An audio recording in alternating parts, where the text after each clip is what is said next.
hindura intekerezo mu kiganiro umwanya w'impinduka mu buzima.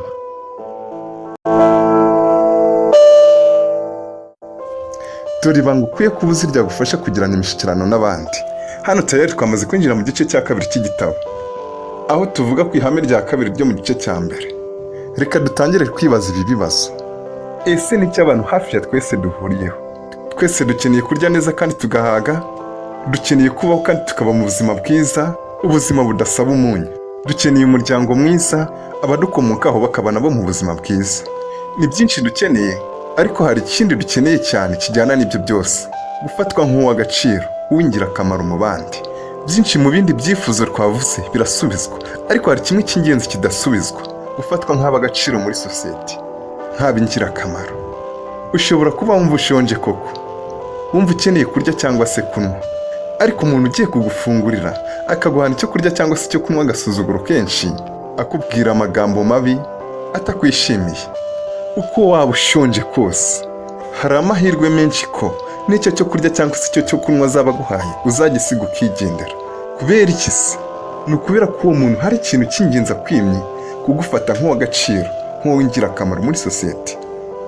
William James yaravuze ati: ihame riruta ayandi yose mu mibereho ya muntu ni inzara agirira gushima. Ntiyigeze avuga ati icyifuzo agirira gushima, ahubwo ati inzara agirira gushima. Bitekerezeho nawe uraza gusanga ari byo. Darekani gati: mbwira uko wiyumva iyo bagushimiye cyangwa se iyo bakweretse ko uri igitangaza. Nanjye ndahita nkubwira uwo uriwe. The desire to be great. Inzira yo gushimwa no kugaragarizwa ko turaba ibitangaza nta kintu itadukorera. Uko witwara mu gihe cyo gushimwa bishobora kugaragaza uwo uriwe nyakuri. Hari ushobora guhera aho yivuga ibigwi, byose nta kintu na kimwe asize kuva kuri A kugeza kuri Z. Hari uhita yigira umujyanama agatangira kuvuga byose uko abyumva, yewe harimo n'ibikwiye kubibanga. Hari uzahita yiyemeza kugurira abandi inzoga kuko bamushimiye.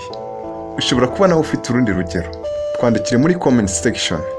Iyo nzara niyo ituma dukora bya bindi byiza nko gufasha abashonji, tukifotoza amafoto menshi yo gupostinga. Iyi nzara niyo ituma twigaragaza nk'abantu baziranye n'abakomeye, bityo ko natwe turaba ibitangaza. Iyi nzara niyo yatumye bamwe tujya ku ishuri kandi duharanira kugira amanota meza.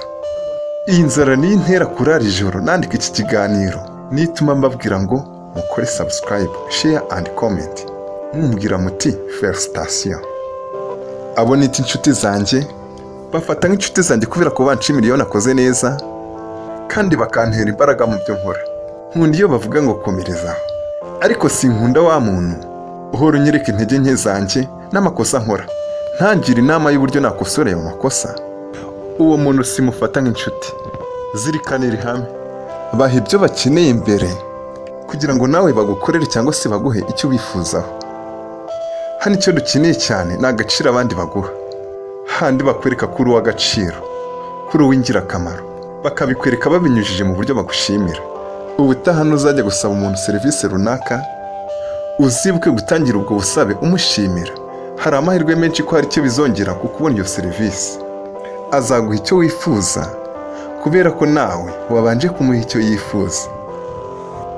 Dusoza iyi chapitre, twanzura tuvuga duti: niba ushaka ko umuntu aguha cyangwa se gukorera ikintu runaka, abikorana umutima mwiza, mwereke ko ari uw'agaciro umushimira.